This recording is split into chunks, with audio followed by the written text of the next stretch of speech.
Hi guys, today I will show you how to use the built-in disk management in order to format the hard disk or do some other things with it.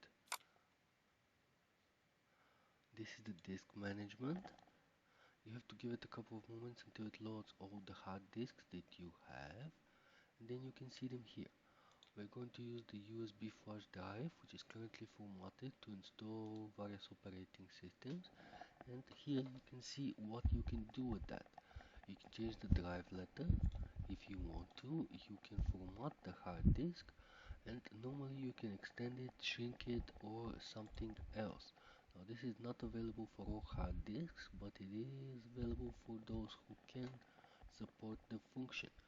And that is what you need to do if you want to change some of your hard disks and so on. It's similar to the Linux gparted software or to the Mini2 partition wizard, but if you don't want to use the Mini2 partition wizard, then you can use the built-in disk management.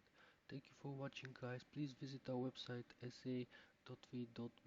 It's our shopping assistant. You can submit a contact form with all your questions and we'll gladly help you. For example, if you want us to find you a great deal offer and discount on Bluetooth headphones, just ask and we'll make you an offer. Thanks for watching guys.